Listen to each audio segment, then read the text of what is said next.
a todos, a todes. Estamos aqui alguns minutinhos. Sim, mestra Aparecida cantando aqui. Estamos aqui uns minutinhos atrasados, porque eu tive uma questão com a rede elétrica aqui no santuário. Mas está tudo bem, estamos atrasados, muito contentes por vocês aqui. E hoje a gente dá início a mais um episódio da Jornada dos Mestres, que basicamente todas essas conversas, esses diálogos são motivados pelas reflexões que cada um deles nos remete.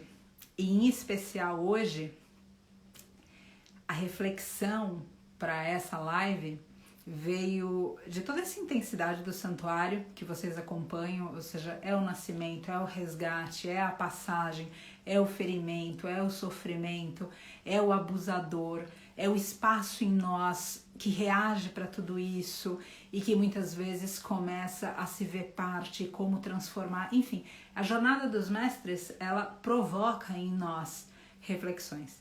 E especialmente nesse caso, essa intensidade do santuário levou uma amiga muito querida e terapeuta, que é quem a gente convida hoje aqui, que é a Domingas.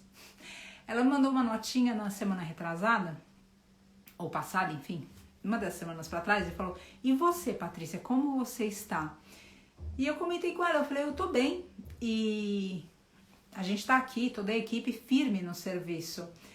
E ela pergunta: mas você tá bem mesmo? Eu falo: sim, eu tô bem, Domingas. E a gente começa a conversar um pouco mais e ela desenvolve o assunto do que é o estresse traumático secundário, que basicamente é algo que a gente precisa entender bastante bem, até para que a gente não acuse outros. Por exemplo, quando a gente encontra eventualmente um ser no nosso caminho, uma pessoa no nosso caminho, e a pessoa fala: não, eu não quero ir porque eu vou sofrer, porque eu vou me deprimir, eu não consigo sair da cama. Ou seja, é óbvio que existe uma questão que é diretamente com o nosso sofrimento, mas especificamente o estresse traumático secundário, ele é a reação do cuidador para o sofrimento da vítima.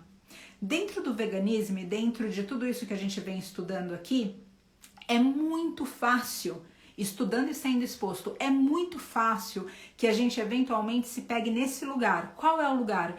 Eu não quero sair de casa, eu estou absolutamente deprimida, eu me sinto insegura com as pessoas ao meu redor, eu não confio no ser humano, entre outras e outras e outras linhas de raciocínio que a gente pode ter quando outra vez o estresse, o trauma da vítima é transferido para o cuidador, por isso secundário. Ou seja, se a gente olha para aquela pessoa, a gente fala: para com isso, deixa de firula. A gente pode falar alguma coisa assim, inclusive ser bastante bruto e grosseiro. E a pessoa responder: não, não é, eu não consigo sair, eu estou deprimida, eu estou triste, eu não consigo. E como que é isso se aquela pessoa não passou por nada? Essa é a importância da gente colocar um outro tema aqui, que também vem junto com essa reflexão, que é cuidar do cuidador.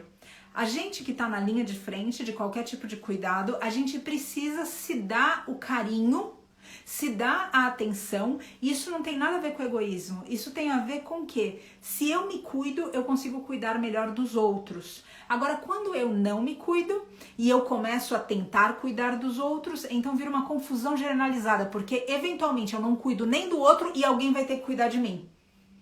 E isso é absolutamente desagradável e incompatível com a causa de tentar algo pelo inocente que sofre outro. Então é muito importante, ou seja, a gente entender o estresse traumático secundário, que a Domingas vai falar aqui, e a outra parte é a gente entender que não é egoísmo a gente reservar um momento pra gente, a gente reservar um instante onde a gente precisa digerir algo, onde a gente precisa ressignificar algum acontecimento, onde a gente precisa de alguma maneira respirar fundo para virar aquela página e entender sempre, isso não é egoísmo.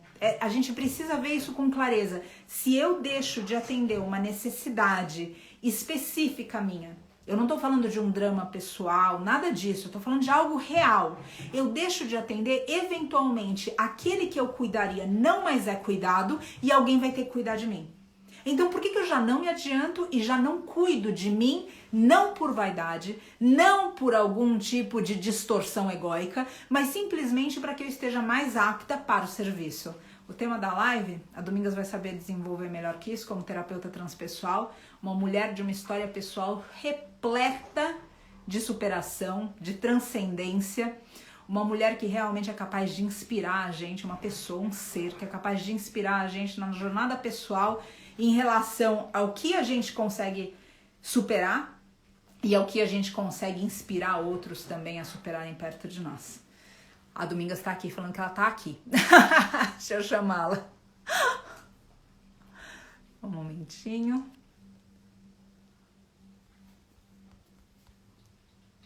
Um instantinho, por gentileza. Vai entrar. Que grande alegria. Só um momentinho que a conexão já vai trazê-la. Tudo bom, querida?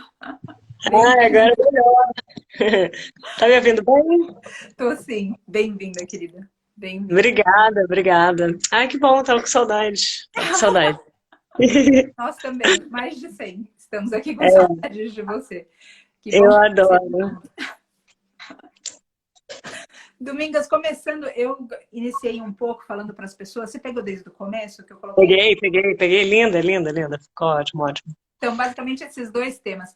Eu queria que você falasse um pouco mais para as pessoas que muitas vezes entram em contato com esse aspecto de se sentir triste na tristeza do outro, esse aspecto do ponto de vista técnico da psicologia, de honrar isso, não pensar que é alguma coisa de, isso vai passar, de repente até passa, mas olhar com atenção para que a gente possa cuidar do cuidador, que é um tema dessa live também, ou seja, os dois entrelaçados. E, obviamente, se você quiser falar um pouquinho de você também, no final a gente vai deixar o teu contato e tudo isso para as pessoas que quiserem passar por terapia com você. Graças por estar aqui, querida. Obrigada, Lina. Obrigada a todos pela presença também. Eu acho que esse aspecto do cuidar do cuidador foi como você falou, Patrícia. As pessoas acham que se eu cuido de alguém, eu não preciso ter cuidado comigo e que isso já é bom o bastante. Infelizmente, a gente tem dentro da nossa cultura um lugar desse bom samaritanismo, né? Dentro da cultura cristã, que se vende muito essa figura do herói pelo sacrifício. E pelo sacrifício, não só pelo outro, mas o sacrifício de si próprio, né? Eu falo que a gente enviesou muito a mensagem de Cristo, sabe?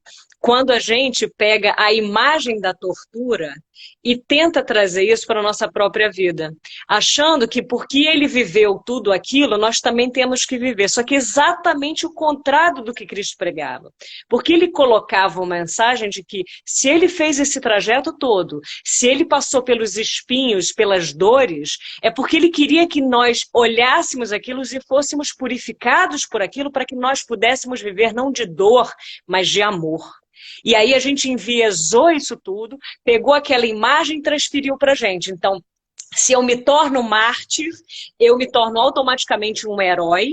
E se eu sou o bondoso, se eu me torno o marketing do mártir, né? Saiu aqui o ato falho, mas é isso. A nossa sociedade vende isso. Vende o marketing do mártir. E o mártir é essa pessoa que se põe abaixo de todos os outros e esquece de si mesmo. E se coloca num lugar de redenção tão profundo que esquece de que a própria frase, o próprio dito de Jesus foi: amai ao próximo como a ti mesmo. Então, o como a ti mesmo é a base de comparação para você colocar o próximo na sua vida. Se você não souber cuidar de si mesmo, se você não souber amar a si próprio, então você não vai poder fazer muita coisa pelo outro, porque no fundo, a tua base a tua motivação, e eu falo, você sabe também, né, que a motivação é aquilo que nos motiva genuinamente a agir em prol de uma causa. Se ela não for ancorada num lugar nosso muito puro, ele se perde. Se eu estou fazendo isso para ser reconhecido socialmente, se eu estou praticando a bondade, cuidando dos outros, para que os outros me olhem e falem: ah lá, como é que a Domingas é uma pessoa boa, ela é tão generosa, ela é tão caridosa, e eu estou esquecendo de cuidar de mim, então eu não sou nada disso. O que eu sou, na verdade, é uma hipócrita. A palavra é essa, sabe? Porque eu tô pregando pro outro o que eu não faço pra mim. É o cara, sabe? Que tipo, fala pro outro lá, fala, cuida bem da sua mulher, trata bem do seu filho, mas em casa tem péssimos relacionamentos. Exato. Não funciona assim. Inclusive, Domingas, me esclareça, por favor, e coloque isso também para as pessoas. Se eu não me engano, quando a gente fala de inconsciente coletivo, e aí trazendo a psicologia de Jung, a gente tem um arquétipo que é justamente do mártir, do salvador. Então, isso que a Domingas está colocando é um estudo muito profundo e muito real. Não é uma elucubração, não é algo que a gente está trazendo aqui por uma observação do nosso pouco tempo de vida. Ou seja, isso está embasado em pessoas que realmente transferiram esse conhecimento e outras pessoas que receberam esse conhecimento, como a Domingas, e conseguiram elaborar para que a gente pudesse, quando a gente diz que todos os seres sejam felizes, a gente não está dizendo que todos os seres sejam felizes menos eu. A gente está falando que todos os seres sejam felizes. É a mesma mensagem do Cristo que ela trouxe. É igual. E a gente precisa realmente interiorizar tudo isso, porque do contrário, a gente termina por solicitar ajuda, e todos nós precisamos de ajuda em algum momento, mas por solicitar ajuda depois de termos nos negligenciado. Você podia colocar um pouquinho mais a respeito disso, Domingas? Ou seja, esse estresse traumático secundário, basicamente, quando eu começo a sentir do outro tudo isso, e eu começo a me sentir mal, só que daí, eventualmente, eu falo, não, isso vai passar, ou não é assim, ou eu não tenho força, ou não procuro ajuda. Desenvolve um pouco mais pelo seguinte: eu tenho certeza que muitas pessoas, quando fazem a transição para o veganismo e quando descobrem o que está acontecendo agora, nesse momento, nos matadouros, o que está acontecendo agora nas fazendas de leite, o que está acontecendo agora nas árvores sendo derrubadas e para toda a vida em fauna e flora, isso remete a uma tristeza, eventualmente a uma depressão tão aguda, que a gente precisa, de alguma forma, tentar colocar um movimento acolhedor para falar, olha, tem uma outra forma, dá para fazer de um outro jeito. Você pode colocar, elucidar um pouco esse processo como um todo? Sim, eu achei interessante porque essa transição para o veganismo, para mim, eu mesma vivi esse processo. Então é fácil falar porque, sim, quando você descobre tudo isso, e o santuário teve um impacto muito grande na minha vida, porque você realmente começa a se colocar num lugar de descrença total em relação a qualquer esperança em relação à humanidade.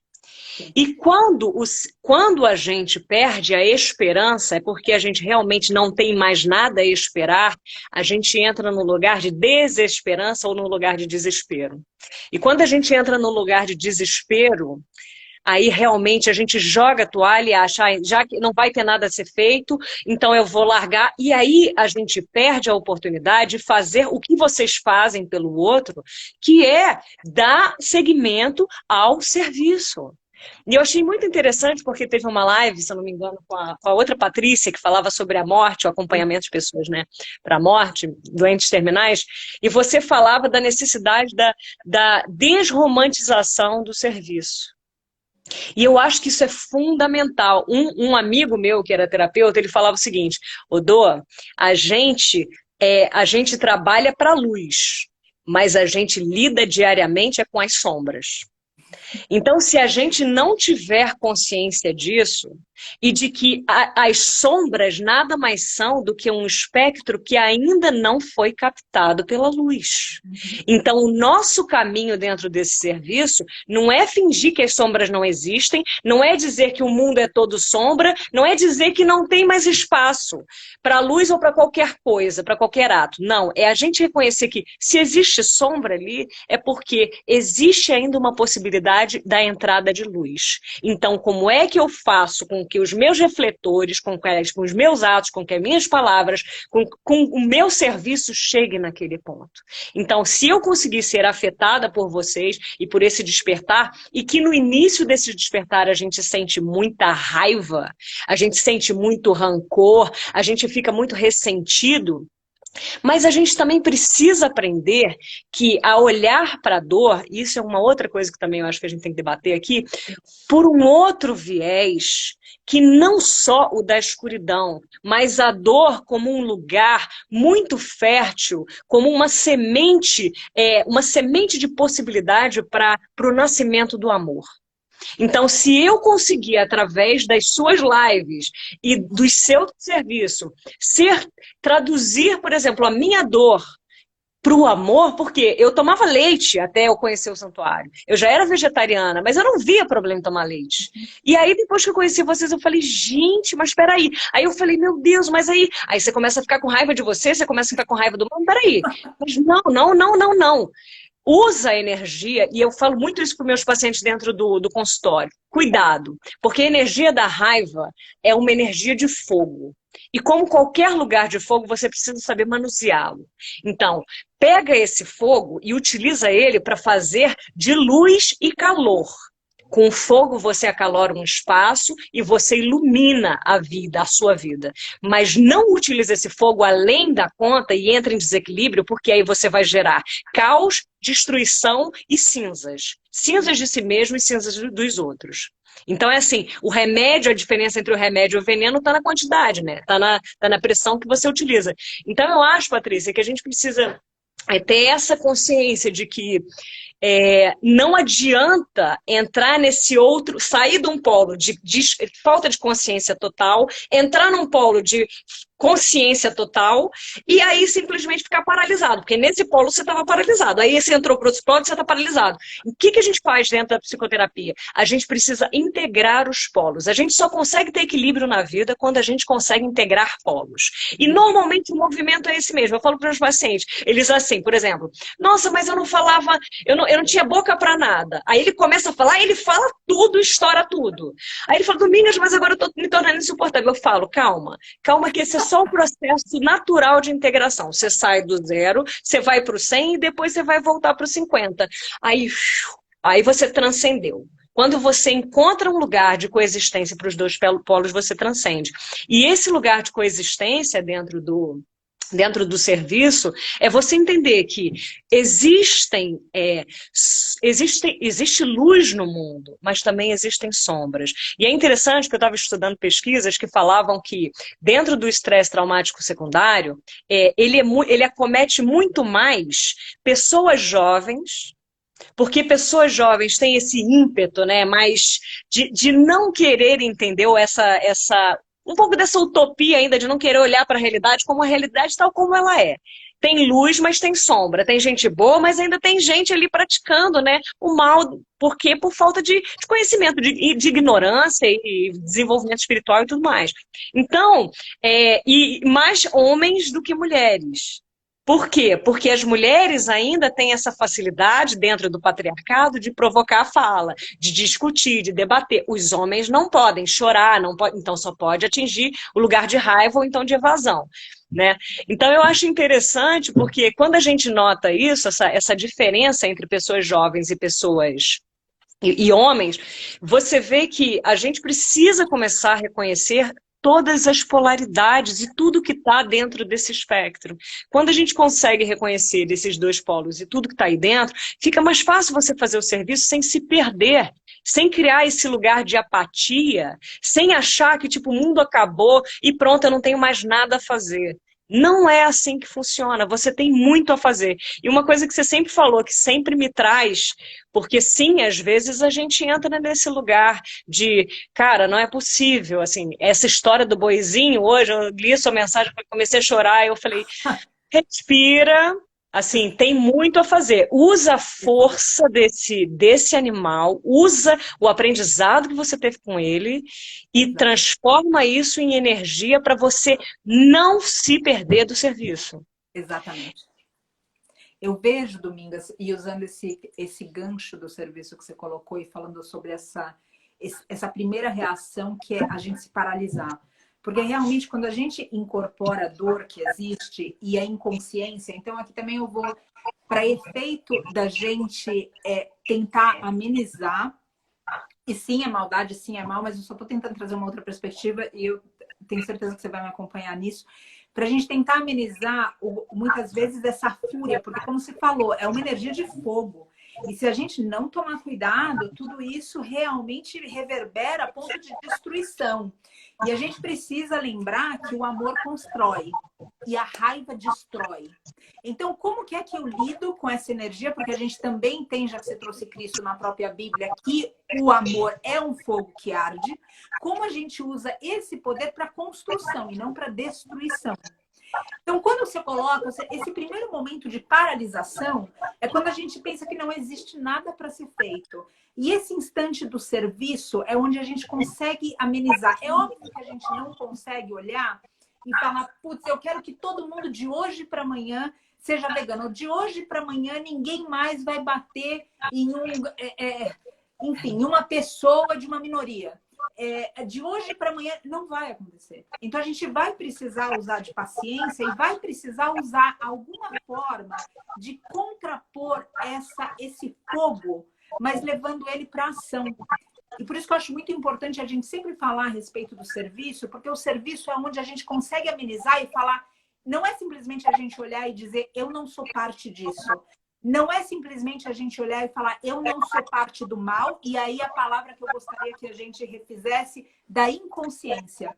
Porque verdadeiramente o que causa o mal é a inconsciência. A maldade em si, quando eu converso, uma vez eu sofri um sequestro relâmpago e o sujeito me justificava a razão que ele estava me colocando por aquela situação. Então, para ele não era maldade, era a inconsciência do que aquilo trazia para mim e ele simplesmente tentando defender o que era para ele. Então, se a gente começar a trabalhar com outras palavras também, peço licença, assim, para a gente colocar essa reflexão, Domingas, por que isso? Para que a gente possa amenizar também o nosso julgamento. Porque quando a gente entra nesse lugar de paralisia, a gente fala, olha só essa humanidade, olha só o que está fazendo, olha tudo isso. E dá a impressão que a gente está sozinho. E tem muitas outras pessoas trabalhando, do mesmo jeito que trabalharam a gente incessantemente para o nosso despertar. Isso faz sentido, Domingas, para você? Não, isso faz total sentido. Total sentido. Esse lugar de paralisação é natural, Patrícia, e eu acho que aí a gente já pode entrar num outro tema, que é a incapacidade ou a inconsistência como a nossa sociedade lida com a dor.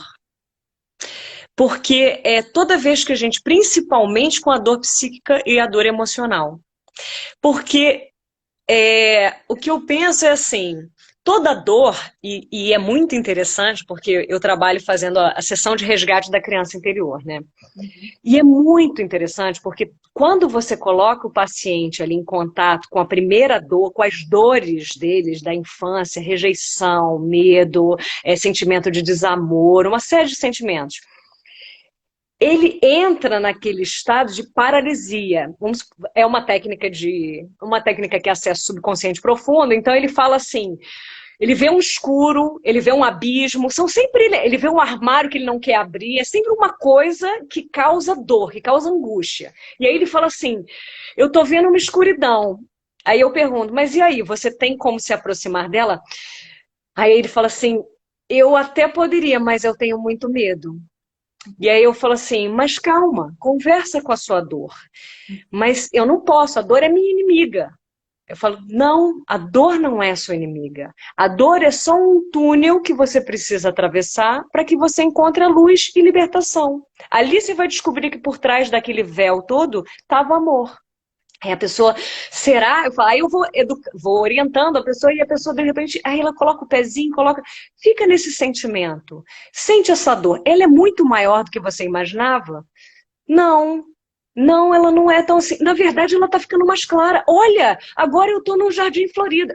Acontecem umas coisas assim.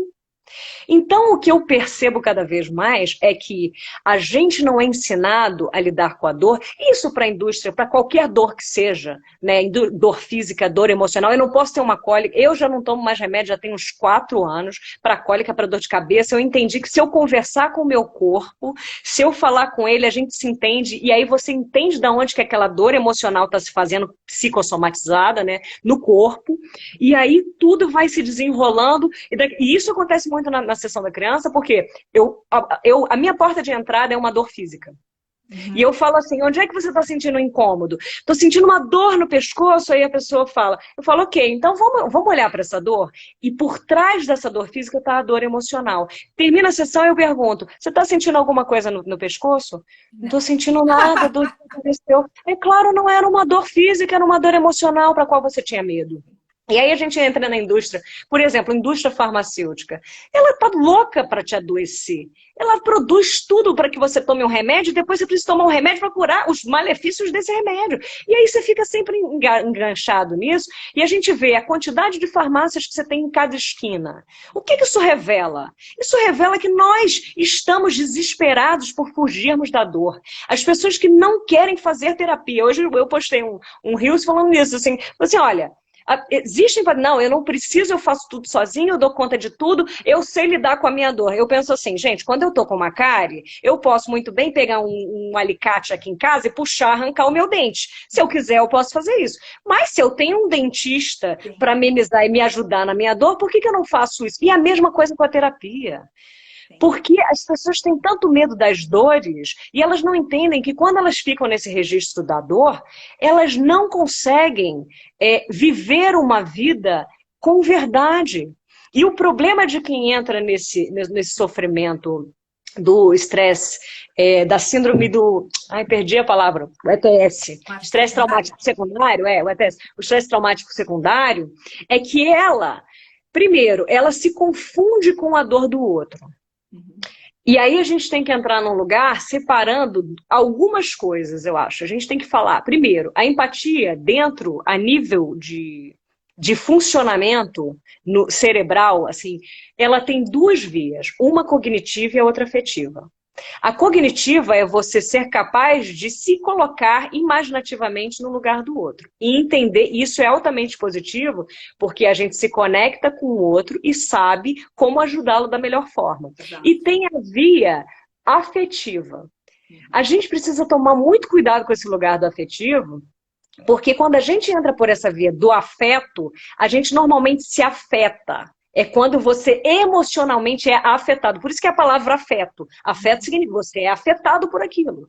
Só que se você não souber gerenciar esse lugar da emoção, e você falou uma coisa hoje no áudio que você me mandou, você vai falar assim, não, mas são emoções, né? Elas vêm e vão e fazem passagem. E a emoção, a palavra emoção etimologicamente vem do latim, quer dizer emovere. Aquilo que precisa estar em movimento. Então, o problema das pessoas é que quando elas têm emoções, quando são emoções positivas, elas se apegam. E elas querem prender aquilo no corpo de qualquer forma. E aí, daqui a pouco, elas começam a sofrer porque essa emoção vai passar. Emoção é sempre um lugar de passagem. Quando são emoções negativas, elas não querem de jeito nenhum, mas a emoção já começou a entrada no corpo. Aí elas ficam na briga tentando rejeitar. Em vez de simplesmente respirar naquela dor, deixar aquela energia passar e coloca o pé no chão, faz um fio terra e aquilo vai sair de você. Só que a gente não entende que a gente ou sofre por querer segurar ou sofre por querer rejeitar. E aí a gente não faz passagens. E aí a gente está sempre se adoecendo de dores, entendeu? A gente tem tanto medo de dor e não percebe que a gente está o tempo inteiro se colocando em lugar de dor. E isso nos adoece. E aí a gente não só satisfeito em viver a nossa dor, a gente ainda traz pra gente a dor do outro.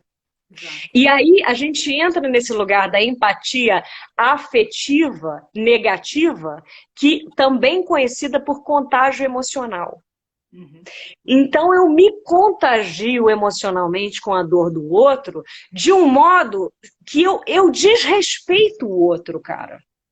Porque eu faço com que a história do outro não seja dele, se torne a minha. E aí, de novo, eu acho que a gente está muito infestado dessa cultura do drama.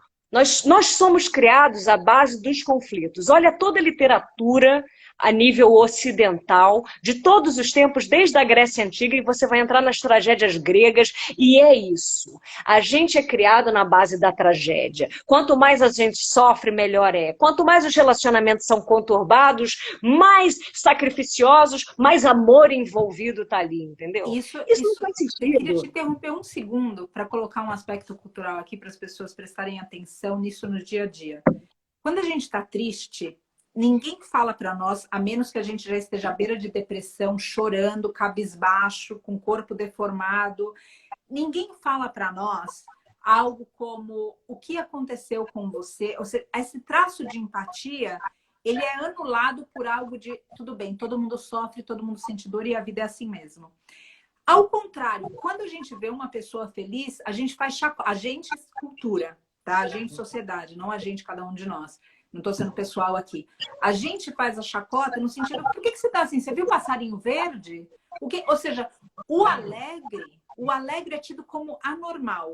E o triste é como se fosse normal. Normal. E aí, então, quando a gente não presta atenção, o que eu estou tentando colocar aqui é que e se a gente inverte essa chave, essa crença limitante, e a gente começa a achar, então, que em vez de eu ser afetado, como a Domingas está trazendo aqui, pela dor do outro, porque, como, por exemplo, a do mestre Boizinho, que a gente ainda não teve chance para falar para todo mundo, talvez muitas pessoas não saibam exatamente o que aconteceu, mas foi um resgate ontem, ele fez a passagem, e foi muito dramática a passagem dele, traumatizada.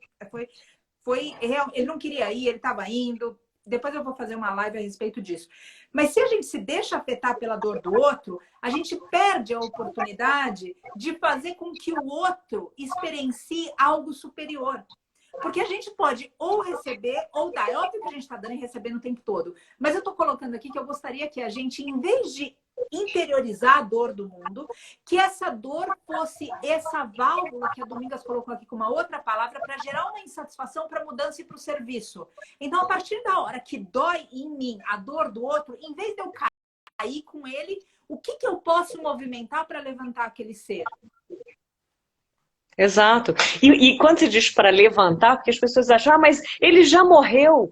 Ele já morreu. Mas tantos como eles ainda estão vivos. Então é isso, enterra os mortos. A gente não sabe fazer isso. Enterre seus mortos com dignidade, com amor. E vá descobrir o que você pode fazer pelos vivos. Outro dia, estava em Portugal, aí tava uma frasezinha bonitinha, assim, uma estampa uma pichação assim, dê flores aos vivos. É isso. A gente deixa para levar flores quando a pessoa tá lá no cemitério, dá flor para tua mãe hoje, entendeu? E isso é total, assim. E tem um livro daquela Ana Cláudia Quintana, que é aquele, recomendo para todos, gente, que queiram entender esse aspecto da morte como um lugar de possibilidade de renascimento, né? Não só como lugar de sombras, que se chama A Morte é um Dia que Vale a Pena Viver. E ela fala sobre a questão da compaixão. Ela fala que ela coloca uma diferença entre empatia e compaixão que eu achei muito bonita, que é assim, a empatia, você pode entender a dor do outro e você pode vir a sentir a dor do outro, isso pode ser positivo ou negativo, você pode usar, mas se você não quiser fazer nada com aquilo, você não faz. A compaixão é o contrário. A compaixão é você entende, você até poderia sentir, mas você prefere deixar a dor em respeito com a história do outro. Exato. Porque você já tem as dores da sua história. Exatamente. Mas com a compaixão você não consegue se eximir de não fazer nada. Você não pode não fazer nada. Exato, exato. A compaixão, ela move a gente. Enquanto a empatia, por outro lado, ela pode entrar nesse espaço e principalmente... Nossa, agora temos várias participações aqui. Gostaram. A empatia, quando ela é afetiva, especialmente quando ela afeta, dessa forma que a Domingas explicou, ela pode levar a gente para paralisia. A compaixão, ela não paralisa nunca. A compaixão, ela arde no fogo da transformação. A compaixão, ela move a gente, inclusive, num lugar de força, onde a gente pensa que já não existe mais nada. Da gente olhar e falar, não, eu não consigo, mas que eu não tenho forças para isso. Na empatia, a gente não se move de fato, a gente não tem forças. Na compaixão, essa força, ela é canalizada, se ela não existe, mas ela acontece. Sim. Sim, deixa eu pegar um negócio aqui que eu tinha anotado. A questão do opressor, né? A gente tem muita dificuldade de lidar com esse lugar. Quem está ajudando pessoas, eu acho interessante, você falou sobre isso numa outra live, e a gente já conversou muito, né? Sobre essa questão de ajudar o opressor, ou de ter amor pelo opressor. E isso a compaixão nos fornece. Porque é muito difícil você continuar agindo se você odiar. Porque você vai gastar toda a sua energia odiando, de novo, a energia do fogo, em vez de usar esse fogo para criar. né? Para não ficar odiando, gastando. Quando você tem raiva de alguém, você perde sua vida com essa pessoa. Exato. Quando você tem ressentimento de alguém, você gasta toda a sua energia vital com isso. Você não consegue fazer outra coisa. Exato. Quando você desfoca isso e usa para a criação, você é fogo, você chama divina, você é o sol. Então você consegue trazer para a vida. E aí, falando sobre esse lugar, é difícil quando a gente está ajudando as outras pessoas aqui, psicoterapicamente eu falando. Quando vem um paciente e que traga traumas e que você vê esse lugar do opressor, como você trouxe o cara do boizinho que falava que ele te pergunta. Posso falar isso? Pode, claro, claro. Ah, eu vou pedir só que para você me ajudar aqui um minuto, se ele puder. Peraí que a gente está tendo aqui agora, nesse momento, uma discussão incrível no sofá e tá dando eco aqui e eu não estou conseguindo te ouvir. Me dá só um minutinho, por gentileza. Se você puder chamar o guardião aí, eu te agradeço. Chamar fazendo... Ele vai, por gentileza. Vamos todo mundo? Sim. Agradeço. É que eu não consigo te ouvir e eles realmente criaram uma festa aqui que a gente vai participar depois. Não, uma coisa... Bonitinho. O guardião, eu gosto do guardião. Ele é encrenquinha. Ai, ai. Peraí, do que eu tava falando aqui agora? Do opressor, do opressor. Da ocasião de ontem, eu acho que foi do senhor que me comentou algo. Pode ter sido Exato. Que ele falou, então eu vou lá e vou matar. Pode ter sido eu isso. vou lá e vou matar. Vou dar umas marteladas nele, marretadas nele e vou matar. E aí, nessa hora, você fala, cara, nessa hora você tem que ter muito espírito de compaixão. Porque senão você perde todas as suas esperanças. Mas aí, de novo, quando você tem um olhar da compaixão, você tem um olhar amparado por um olhar muito amoroso. E que vai reconhecer esse ser, apesar da vontade de odiar, você vai além disso. Você vai transformar a sua dor em amor. E aí você vai conseguir. Mas se você não tiver isso dentro de você, vai ficar muito difícil você fazer essa transição. Sim. Um outro ponto também que eu acho interessante, porque a gente falou do tabu da dor, vou desviar um pouco a conversa, mas vou levar, claro. Que é... Porque normalmente o ETS, o estresse traumático secundário, ele se dá muito em pessoas que trabalham com... Tem uma tabela aqui, eu botei a tabela aqui na minha frente, numa pesquisa que fizeram, sobre quais são os tipos de questões trazidas, principalmente para os psicólogos, que mais causam níveis altos de ETS, de estresse traumático secundário. E o topo da lista é a exposição à situação que envolva risco de morte. E é interessante demais porque a gente entra num outro tabu, que é o tabu da morte. Porque quando a gente ouve morte na nossa cultura, a gente entra, vem um alerta interno que fala perigo, perigo, perigo. O cara falou de morte aí, eu tô aqui, perigo. A gente não sabe lidar e a gente entra de novo no tabu da morte. Essa necessidade de se proteger desse lugar sombrio e negativo que todos nós, que eu falo que a morte é o lugar mais democrático da vida. É pobre, é rico, é branco, é negro, é criança, não tem essa. Vai todo mundo junto no mesmo barco. E ainda assim, a gente fica vivendo de um jeito como se a gente nunca fosse morrer. E aí a gente não trabalha essa morte dentro da gente. Então, no final das contas, se eu não sei lidar com a minha própria morte, e isso fala, e nas pesquisas que eu andei lendo, falava sobre isso. Se você tiver coisas mal trabalhadas dentro de você, você não vai conseguir trabalhar elas no outro. Dentro da terapia transpessoal, a gente fala que, e dentro de qualquer lugar, né? O mestre só consegue levar o paciente ou o discípulo até onde ele vai.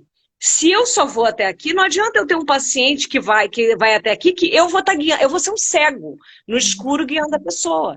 Então, por isso que eu falo que, assim, principalmente para quem é terapeuta, principalmente para quem faz esses tipos de trabalhos de ajuda, que o autoconhecimento, cara, é uma ferramenta, não é fundamental, é indispensável. Não tem como sair do autoconhecimento. Porque se você não sabe lidar com a sua própria morte, se você não sabe lidar com a doença, se você não sabe lidar com o falecimento, com o luto das outras pessoas, se você não sabe lidar com a violência, com as sombras da vida, então não adianta. O trauma que o outro te trouxer vai reverberar em você e vai fazer assim, pá!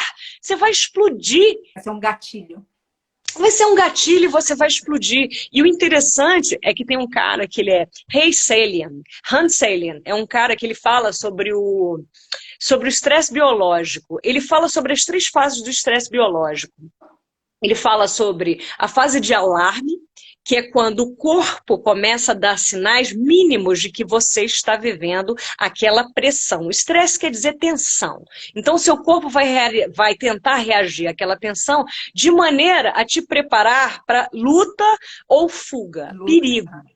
Então, quando você estiver nesse lugar, vem um primeiro alarme, que é pequenas taquicardias, tensões corporais, suadouro nas mãos. Você vai tendo percepções. Só que a gente está tão desancorado do nosso corpo, a gente está tão sem consciência, a nossa relação com o nosso corpo é tão enviesada, é tão distante, que a gente nem sequer percebe. Aí a gente vai da fase do alarme para a fase da resistência, em que o corpo entendeu que ele jogou uma sirene, você não percebeu. Que é isso? Você não percebe o seu corpo, você não sabe o que você tem, lidar com essa ferramenta, e aí você vai começar a desenvolver ou maiores taquicardias, ansiedades, tristezas, vontade de fuga, vontade de fugir. E aí, quando você não conseguir mais lidar com isso, aí você vai entrar na fase de exaustão, que é a terceira fase. Aí você já está doente. E as pessoas, e isso eu falo, cara, a pessoa resolve vir para terapia quando ela está... Ela já passou da última fase. Ela já passou da última fase. Então eu falo, gente, pega o copo enquanto você só deu eu falo que assim, é um copo de vinho em cima de uma mesa. Pega o copo de vinho em cima de uma mesa enquanto você deu um esbarrão. Quem você pegou, não. A pessoa deixa, esbarra, joga ele pro alto, ele vai, roda, rodopia, joga vinho pra tudo coisa, pega na toalha de cera, quebra no chão, espatifa pra todo lado. Aí é que ela vai se dar conta de que ela precisa ir se tratar. Mesma coisa relacionamentos, assim, casamentos. Eu falo, já estudei vários psicólogos que trabalham exclusivamente com relacionamentos e falo, cara, assim... 10% é uma média muito alta para você trabalhar com salvação de casamentos. Porque quando o casal resolve fazer uma terapia de casal, ele já está, enfim, é só para terminar mesmo, vamos enterrar o morto aqui. Então, a gente precisa entender que esse lugar do autoconhecimento, esse lugar da autoobservação, esse lugar do autocuidado, cara, cuidar de você, fazer terapia é investir, cara. Pelo amor de Deus, na maior pessoa, na pessoa com quem você vai para a cama, para o banho, para o banheiro, para a morte, para o caixão, para o útero, para todos os lugares, é você. Se você não cuida de você, cara, então para de achar que você vai conseguir cuidar do outro. Fica em casa, porque você não vai dar conta, sabe? Você não vai dar conta. Agora, esse tema que você trouxe, Domingas, eu vou pedir aqui dentro desse gancho, que eu vejo importante, principalmente quando a gente vê uma noção patriarcal, ou seja, uma noção de uma polaridade masculina predominante. Que é o quê? A gente achar que a gente sempre aguenta. A gente achar que a gente é forte, que vai passar, que a gente... E é como se fosse uma vergonha. E por que eu estou colocando isso de forma a trazer esse viés patriarcal? Porque essa é uma característica que engole e faz sofrer os homens. Ou, se a gente está falando de todes, faz sofrer os que têm a característica na polaridade masculina. Por que isso? Porque não pode manifestar algo diferente de força. E a força, muitas vezes, para mim sempre me vem essa reflexão que a minha força não é aguentar. A minha força é acabar com aquilo. É mudar o que eu tenho que mudar. Mas eu gostaria que você falasse um pouquinho a respeito disso, porque, outra vez, eu noto que esse momento quando o casal procura terapia, eu noto quando a gente está deprimido por causa do veganismo, eu noto que a gente está, enfim, qualquer situação de vício, já indo pelo... A gente procura ajuda nesse... Já passou do momento, como você deu o exemplo, ou seja, o copo já virou para todo lado. Então, qual é a relação que você vê disso com essa força ou com essa distorção da força, onde é quase uma humilhação, e não sei se é essa a forma de falar, quero aqui que você, por gentileza, desenvolva, é quase uma humilhação eu pedir ajuda. Então, como é que eu consigo sentir a minha vulnerabilidade, sentir a minha fraqueza, sentir o que ali me acomete e ter força não para aguentar, mas sim para procurar ajuda? Sim, esse é muito histórico, né? Essa criação cultural, assim, de que é o mito do herói, né?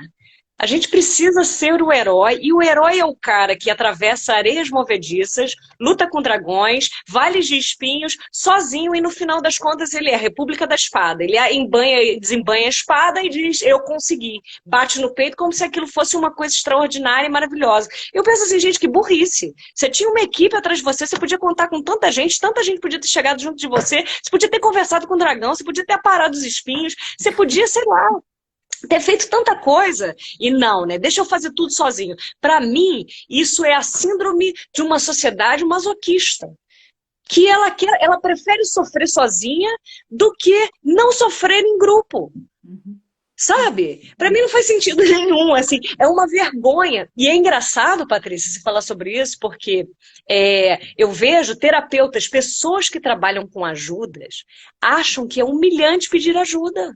Como se porque você trabalhasse com ajuda, você simplesmente deixasse exatamente, de ser humano.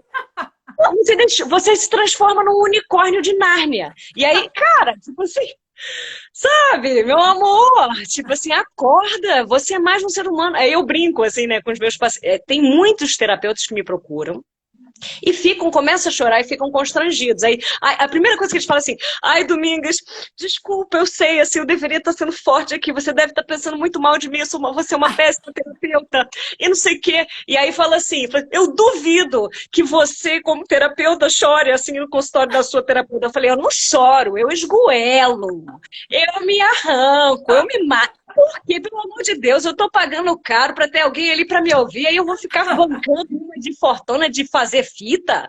Ah, pelo amor de Deus, sabe? Isso não cola comigo de jeito nenhum, Patrícia.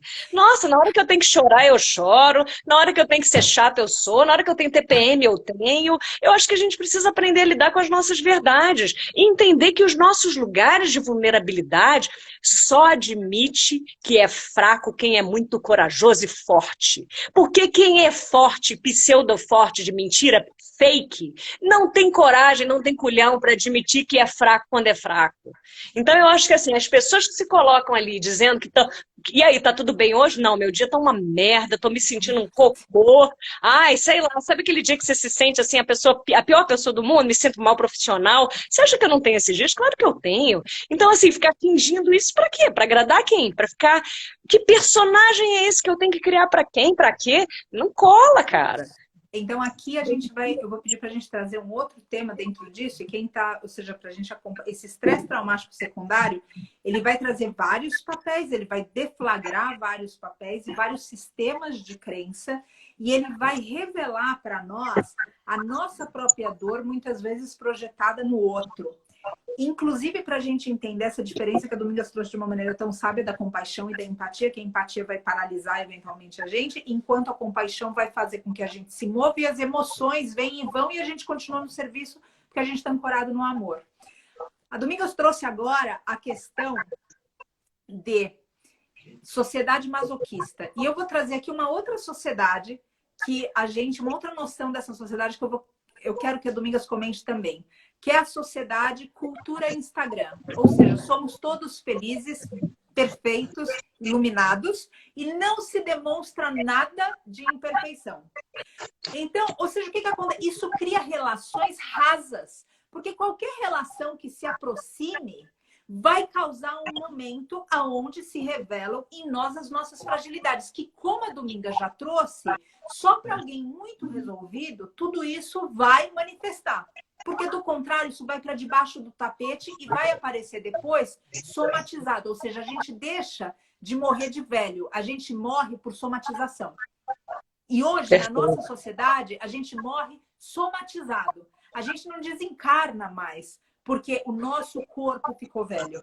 A gente desencarna porque a gente colocou tudo embaixo do tapete, dentro de todas as distorções que a gente está trabalhando aqui, de força, de empatia afetiva, de aguentar, de ser forte para aguentar em vez de ser forte para mudar, de estar sempre feliz, sempre perfeito, nunca ter aquela amorosidade que, na verdade, deteriora o amor.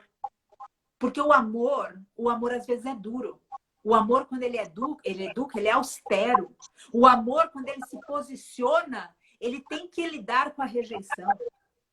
Então, eu gostaria que você falasse um pouquinho a respeito disso, desse contexto, ou seja, dessa outra sociedade, para que a gente possa também falar, putz, eu não preciso estar bem o tempo todo. É bacana, ou seja, às vezes, ontem eu não saí do resgate achando que o mundo era lindo. Ou seja, só que, como a Domingas falou, isso vem e vai, e a gente aceitar esse fluxo que se move, e a gente sempre... O que não pode se mover? O amor. O amor é o pilar. Agora, a gente não pode colocar em cima de uma emoção que vai e volta, como a Domingas está colocando, o nosso pilar. Porque senão, quando a emoção vai para cima, bacana e gostoso, a gente sobe. Quando a emoção vai para baixo, põe o capacete, porque vai doer. Então, você pode falar um pouquinho disso, por gentileza? Claro, posso falar do que você quiser, Patrícia. Você só me falar, fala, eu falo. Maravilhosa. Tá louca? Então, eu achei engraçado você falando que era a sociedade somatizada. Eu falei, veio na minha cabeça, a sociedade somatizada e plastificada, né? Exato. Porque é isso. Exato. É somatizada e plastificada, porque assim a gente fica. Eu já recebi vários, eu não imagino vários de toques que as pessoas vêm. Ô, Dô, você devia cuidar melhor do seu Instagram. Dô, não faz mais coisa de pijama, não. Ô, Dô, põe uma maquiagem, põe filtro, Dô, põe filtro. Eu falo assim, cara, o dia que eu quiser colocar filtro, eu coloco. Hoje eu fiz um rios de pijama quadriculadinho. Eu uso uma roupa, não faço a minha unha tem 3 anos e nem tenho pretensão de fazer, porque eu não tenho mais saco de viver essa escravidão.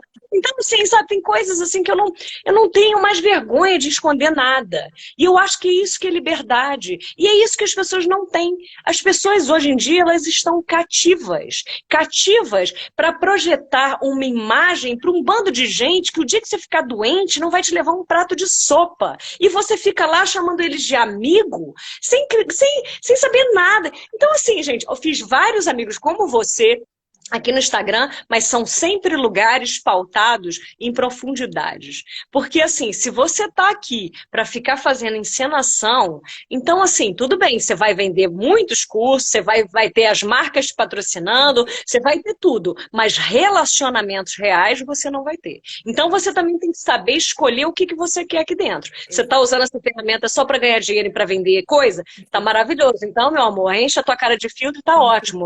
Quem sou eu para te julgar? Não vou te julgar nunca. Agora, se você está aqui para fazer relacionamentos sinceros e para viver a sua vida com verdade, então você vai precisar sair dessa distorção, dessa deturpação que a nossa sociedade criou, sair desse mundo da fantasia de unicórnios que ficam aí com filtrinhos de smiley face muito bonitinhos, cheio de coraçãozinho, mas assim... E vai ter que encarar o fato de que sim, às vezes o amor ele vai ser austero, às vezes a vida vai te fazer passar por túneis de sombras, às vezes você vai ter que lidar com dores que você vai achar que não vai aguentar, que são maiores que você, mas você aguenta, entendeu? E bola pra frente, levanta a tua cabeça e segue. Porque se ficar nessa fakeidão, como eu tô vendo, assim, meninas de 12 anos, cara, indo para consultórios médicos para fazer aquela operação de redução de vagina. Porque foi assim que ela viu o primo de 15 anos dela assistindo a mulher pornô plastificada, vendendo que aquilo era correto. E dentro do mundo feminino, ainda por cima, tem uma série que eu vi, se chama Emily em Paris. É uma série super bobinha, assim, de uma menina que é uma blogueira e defende esse lugar da mulher, né? E aí, os caras lá, os diretores, falavam para uma modelo linda, maravilhosa, alta, caminhar lá por uma ponte de Paris, e ela nua, e eles dizendo assim, porque tudo que uma mulher quer, aí ela passava um perfume, aí passavam vários homens cheirando, indo atrás dela. Tudo que uma mulher quer é homens correndo atrás de você. Aí a menina fazia uma enquete com as mulheres que estavam no set, inclusive com a modelo. O que você quer? Aí ela dizia assim, eu quero ser independente e viajar o mundo. Aí, o que você quer? Eu quero ter um trabalho que me dignifique nessa vida. O que você quer? Eu quero fazer um trabalho de missionário na África para ajudar crianças com fome. Tipo assim, a última preocupação das mulheres era ficar lá plastificada só para ter os homens aos seus pés.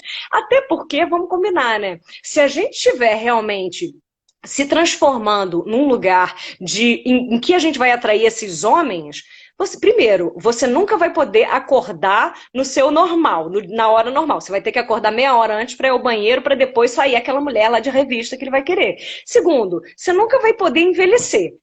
né? Nunca vai poder envelhecer. Então, assim, eu hoje em dia estou num processo de desconstrução desse feminino que é muito produto. Por que o feminino? Minha Beatriz me colocou assim, porque eu falava muito assim, ai, às vezes eu não me sinto muito uma mulher muito normal. Ela, por quê? Ai, porque eu não sou tão feminina. Ela, mas o que é ser feminina para você? Eu falei assim, é verdade, né? Por que ser feminina é ter unha feita, é ter batom, é ter não sei o quê? Por que ser feminina é ter um corpo magro? Por que ser feminina não ter celulite? Esses dias a gente foi fazer uma trilha, era TPM, né? Trilha para mulheres. Muito interessante. Aí lá em cima a gente fez um círculo de mulheres, lá no alto da colina, foi maravilhoso. E aí uma delas falava assim, ai, não vou tirar minha calça não porque eu tô cheia de celulite. Eu falei assim, não, eu vou tirar minha calça sim porque eu tô cheia de celulite. E ótimo, qual o problema?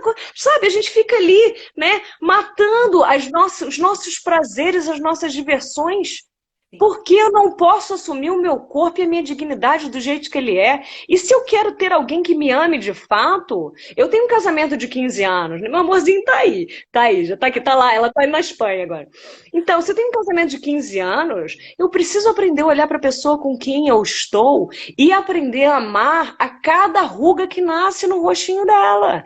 Porque se eu não fizer isso, de 5 em 5 anos, eu vou ter que estar trocando o meu modelo por um protótipo mais novo. E eu vou viver nessa busca, num desejo que nunca vai se realizar, e nem vou aceitar que eu também vou envelhecer. E aí vem, se eu não envelheço, e a nossa cultura é a cultura anti-envelhecimento, se eu não envelheço, eu não morro. E, de novo, doença, envelhecimento e morte. A trindade dos tabus, assim. Se a gente não lida com isso, se a gente não lida com isso na gente, como é que a gente vai suportar lidar com isso no outro? Cara... Agora, Domingas, enquanto você está falando tudo isso, teve uma pessoa aqui que comentou a respeito de ser cirurgiã plástica. E eu gostaria de colocar uma reflexão aqui para essa pessoa do que move a gente. Porque basicamente, ou seja, como interiorizar tudo isso sendo cirurgiã plástica. Uma outra pessoa comentou, nossa, meu marido é do Instagram. Primeiro de tudo, sendo do Instagram, o problema nunca é a ferramenta, é o uso que a gente faz dela. É claro! Eu pratico yoga. Eu posso usar yoga para iludir meu ego mais, mais e mais. Ou eu posso usar yoga para, de alguma forma, tentar colocar esse ego a serviço. A yoga é a mesma. O Instagram é o mesmo. A ferramenta é a mesma. É a nossa motivação. E aí, levando esse assunto da motivação para a cirurgia plástica, ou seja, para a profissão, o que move a gente? Ou seja, uma pessoa chega até lá e fala, bom, eu quero isso porque eu não quero envelhecer, como a Domingas está trazendo para cá, que é um tópico que eu vejo super importante para a gente aqui, já que veio naturalmente, mesmo a gente falando de outros, porque tudo isso é psicologia e tudo isso vai fazer a gente estar mais resolvido. E toda vez que a gente está mais resolvido, a gente consegue ajudar melhor o outro. Então a gente não pode cortar nenhum assunto pela metade e falar, isso não é o tópico. Todo tópico claro, que elucida a gente vai fazer com que a nossa presença elucide de alguma forma o outro e que a gente esteja mais pronto para o serviço. Então, quando a gente coloca a própria questão da cirurgião, que eu gosto de pensar sempre, quando eu dei aula algum tempo para adolescentes, e toda a questão era sempre, o que motiva? É amor próprio ou é vaidade? E onde é vaidade, eu me refreio. Porque a vaidade, ela pode levar para lugares muito difíceis. Inclusive, como a Domingas está trazendo, a gente não querer envelhecer. Inclusive, a gente ter um padrão de beleza parado no tempo, que obviamente vai causar frustração, somatização e um monte de outras questões. Ou a gente pode avaliar o quê? O amor próprio. Então, peraí, aquela mulher, de alguma forma, falando aqui das mulheres, ou seja, aquele homem sofreu um acidente traumático e aquilo entrou, e aquilo, apagar aquilo é apagar alguma coisa, é uma ressignificação, é amor próprio. Enfim, qual é a motivação? Porque eu vejo que a gente nem percebe mais, como a Domingas falou, a gente não vê mais, a gente não sente mais o próprio corpo. E se a gente sentisse, a gente poderia perceber que muitas coisas que a gente chama de dor são, na verdade, simplesmente a gente está sentindo. E esse sentir também vem da gente perceber a nossa motivação. Quando eu estou indo para um resgate, eu estou indo para um resgate porque eu quero matar o pecuarista ou porque eu quero salvar a vítima? Essa motivação que vai determinar a forma com que a gente se apresenta para o mundo. E é importante que cada um, chamando a Domingas de novo na fala dela, tenha essa questão do autoconhecimento. Porque tudo isso tá o tempo inteiro.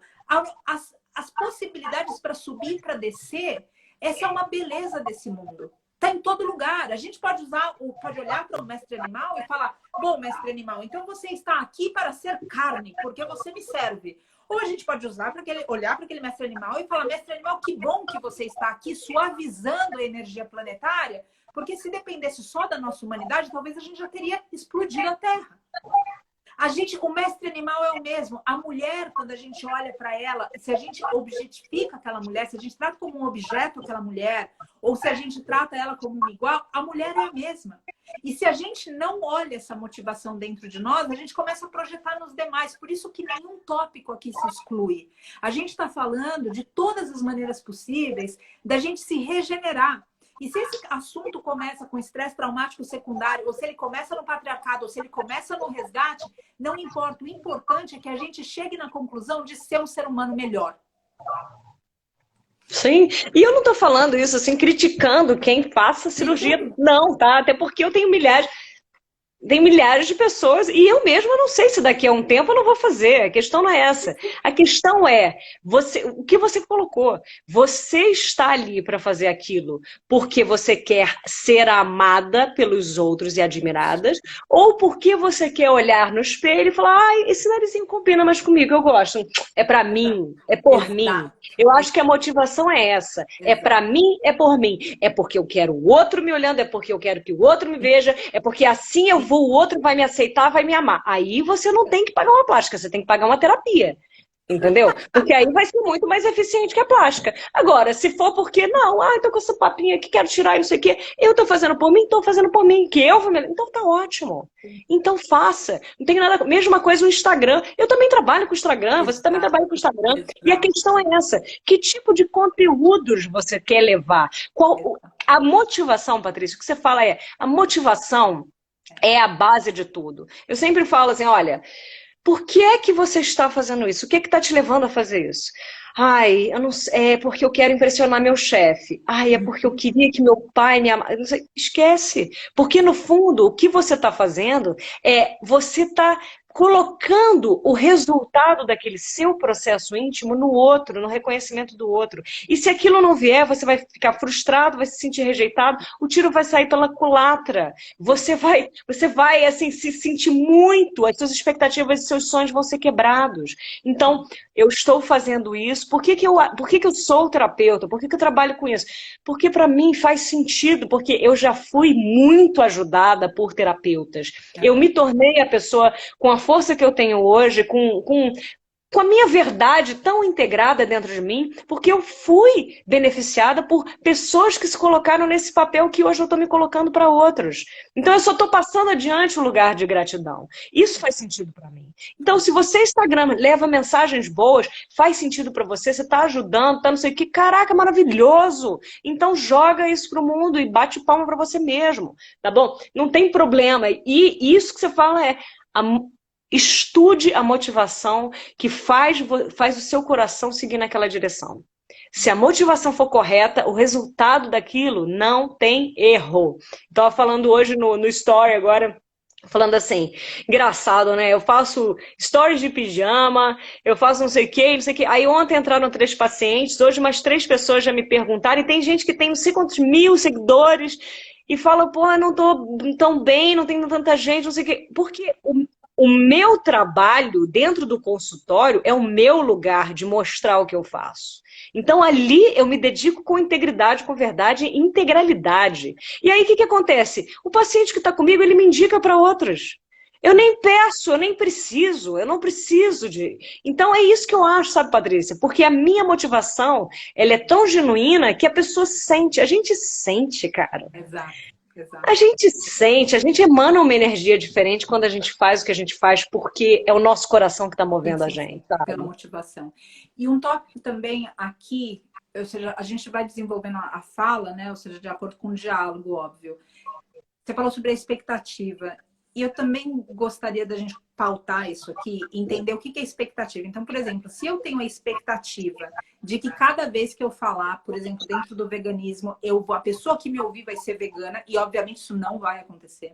Embora seja a minha expectativa, o meu desejo, isso não vai acontecer. Então, eventualmente, eu começo a me frustrar, eu começo a me sentir rejeitada, eu começo a não querer falar mais tanto, porque não tem nada mudando mesmo, porque, enfim, eles continuam sofrendo, porque tá tudo perdido. Então, olha só, a expectativa tá aqui. Agora, vamos colocar, em vez de agir pela expectativa de que o outro, então, como a Domingas trouxe, em vez de eu fazer a plástica porque eu quero ser aceita, porque eu quero ser amada, porque eu quero que alguém me elogie, eu vou fazer a plástica por amor próprio. Então, eu vou trocar aqui para missão. Eu esqueço a expectativa e eu coloco a minha missão ser feliz, no caso que a Domingas trouxe. E aqui no caso do veganismo, eu vou colocar que a minha missão, o meu propósito é falar sobre isso, porque eu entrei em contato com aquela dor e aquela dor não é algo que os meus valores aceitem sentada numa cama ou embaixo dessa cama, escondida da luta que o mundo solicita de cada um de nós agora, para que essa consciência que dorme, de alguma forma, desperte pelo mérito de cada um. Não porque um outro está fazendo pelo outro. Então, como é uma missão e não uma expectativa, não importa que eu tenha que falar 1000 vezes, 500 mil vezes, uma vez, calar, mudar as palavras, estudar outro assunto, estudar psicologia, terapia, a indústria do leite, não importa, porque não é uma expectativa. Eu não dependo do que acontece, do resultado. Eu dependo, de novo, do que está no meu coração, disso que é genuíno que a Domingas está trazendo aqui.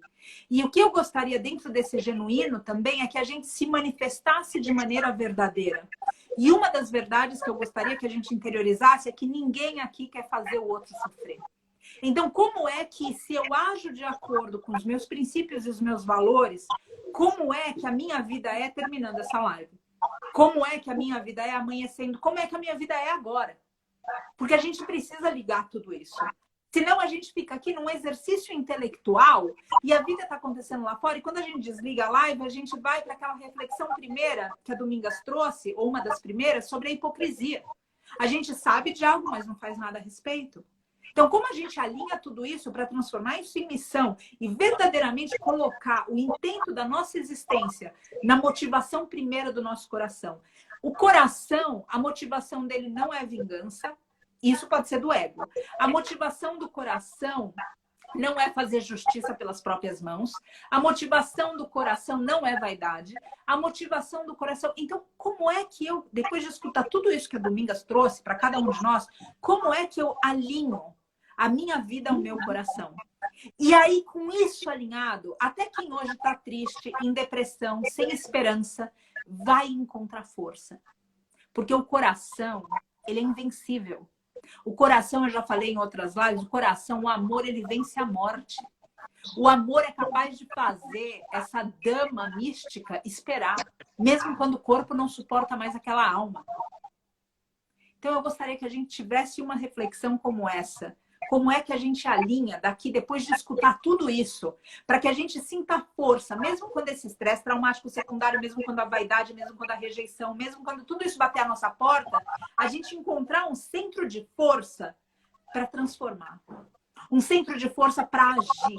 Um centro de força para deixar o que a gente quer deixar no mundo, não para que a gente seja reconhecido, não, mas simplesmente porque é o correto ser feito.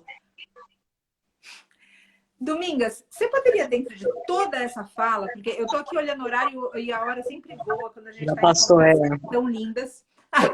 Eu gostaria que você, dentro dessa fala toda que foi desenvolvida, dentro de toda essa sabedoria que você trouxe, qual a mensagem que você deixaria não só sobre quem está, de repente, sofrendo agora por esse tema que a gente trouxe como principal, ou mesmo quem precisa se cuidar, porque de alguma forma se colocou para baixo e acha que não vale a pena, que só pode cuidar do outro, mas que si próprio não vale. Enfim, dentro de tudo isso que foi falado, qual a mensagem final que você deixaria para essas pessoas que estão escutando e que virão a escutar também, já que a live vai ficar gravada? Então, tem uma frase do livro da Ana Cláudia Quintana que ela fala: a empatia nos permite entender e sentir a dor do outro.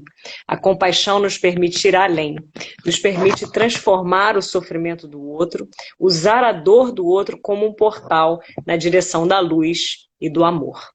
Então é isso, a dor do outro não é para te fazer doer, a dor do outro é para te fazer encontrar saídas nesse túnel de escuridão que te façam agir na direção da luz e do amor.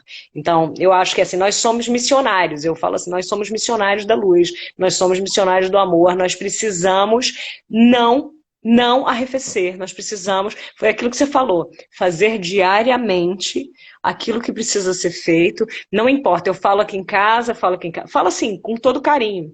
Explico, explico, explico. Chega no dia seguinte, tá todo mundo bebendo leite. Eu falo, ok, não tem problema. Eu penso assim, De não tem novo. problema. Vou falar de novo. Existe um estudo que fala que assim, uma pessoa não entende uma coisa, assim, uma publicidade, não adere se você falar no mínimo 17 vezes. Menos de 17, nem. Então, assim, você falou 17, e eu sou muito otimista, né, Patrícia? Eu coloco assim, eu sou muito otimista, eu falo assim, bom, eu vou colocar aqui um número bem alto, assim, vou falar 1000 vezes. E aí, se de repente essa pessoa no 599 ela cedeu e ela entendeu, tá ótimo. Mas se chegar no 1000, aí eu sou elástica. Se chegou no 1000 ela ainda não entendeu, eu penso, então eu vou transformar isso em 5000 vezes. E aí, se chegou no 4.900, ela tá ótimo. Se ela chegou no 5000, eu vou falar, eu vou transformar em 20.000 vezes. Porque é uma forma de eu ficar dando chance para a pessoa sem perder minha esperança. É uma prática que eu uso com tudo na minha vida, né? Porque eu nunca arrefeço, eu nunca desisto. Tá tudo bem. Não Sim. aconteceu agora, mas se eu botar em 100.000 vezes, aí vai acontecer. Aí eu vou lá que nem um ratinho correndo 100.000 vezes. Tá tudo bem. Mas é isso, lindo. Acho que a gente Exatamente, querida. tem que Eu encerrar, acho. né? Eu só vejo que tem uma pergunta. Só um momentinho, por gentileza. Deixa eu só ver. Não, na verdade, só um segundo. Deixa eu só ter certeza. Não, foram só os comentários que apareceram por aqui. Bom, eu tenho um comentário final, depois que a gente escutou toda essa força e essa potência da Domingas, que para mim é uma mensagem subliminar que vem na presença dela. É a gente não ter medo do fogo que arde na gente. A gente é criado numa sociedade que é tão menos, morno, aqui não, cruza as pernas, fala baixo, não extravasa, segura. Desse jeito, não. Que a gente começa a se domesticar. Da mesma forma que a gente fez com o mestre animal, a gente tem feito conosco. E aí a gente perde acesso à intuição, ao instinto e essa força primeira que é potente. Então, como um aspecto subliminar de tudo que foi dito aqui, eu gostaria que a gente também pudesse interiorizar essa tempestade, esse fogo, que a gente pudesse interiorizar toda essa potência para não ter medo quando essa potência manifesta em nós. Mas sempre ter toda essa... é uma força gigantesca, mas sempre ter o cuidado de estar edificado no amor, porque o amor constrói. Agora, diferente do amor, a gente vai para a destruição. Se a gente estiver edificado no amor, a gente consegue realmente fazer como a Domingas está trazendo para nós aqui. Viver a vida numa intensidade primeira e queimar, tá perto de um fogo que arde sem se queimar e sem queimar os outros. Muito pelo contrário, transmutando. Que para mim é um dos papéis principais que eu vejo da Domingas enquanto terapeuta, mesmo amiga, pessoa próxima, que eu sou infinitamente grata. Linda, também, muito grata, muito, muito grata. Muito obrigada. Honrada sempre de estar na sua presença, assim, de ter sempre esse convite. De verdade. Querida, eu vou terminar aqui com o mantra e agradecer também todas as pessoas que estão aqui participando, ouvindo e sendo parte dessa jornada que eu sou muito grata a Mestres Animais, porque eles terminam provocando tanto em nós que a gente acaba por perceber que no final das contas eles estão nos resgatando. E esse é um momento de muita humildade também. Não é a gente que está fazendo por eles estão fazendo por nós do topo de uma compaixão absurda. E a gente deve para eles, por dignidade, para que eles possam ensinar pelo amor e não mais pela dor. Porque a gente está escolhendo pela dor, mas a gente está escolhendo para eles, pela dor deles. E isso não é justo. Se a gente não tem a maturidade de escolher por amor para nós, é uma questão que a Domingas resolve no consultório. Agora, se a gente está escolhendo para o outro pela dor, isso é um abuso do nosso livre-arbítrio, que não pode continuar. Eu agradeço a todos vocês aqui nos ouvindo. E aqui deixo um mantra para que essa força continue em todos os seres e que principalmente a polaridade feminina em homens e mulheres continue resplandecente a brilhar nesse planeta. Como veículo sempre. Sempre através de nós. Nunca por nós. Vim aqui para saudar a força feminina. Essa força delicada, mãe que nos ensina. A onça arranhou, perfumou a mata. A mesma onça roncou, fez tremer a terra. Miau, miau, Ai, que lindo. Gratidão a aparecia, não todos. para. Gratidão Domingas, a todos. gratidão por fazer nossa terra tremer. Maravilhosa. E agora eu faço mesmo. Graças ao nosso círculo de mulheres, é porque que eu tenho que abaixar o meu fogo, não? Eu vou aumentar minha doçura para que para meu fogo. Mas meu fogo nunca mais se abre, nunca mais se abaixa. É isso aí, querida. É isso Muito aí. bom, gratidão. Tá linda, mais uma vez. Gratidão, Domingas, Um gratidão. beijão. Os meus Adorei, respeitos. adorei. Até Meu breve. respeito também. Beijão. Tchau, tchau. Tchau.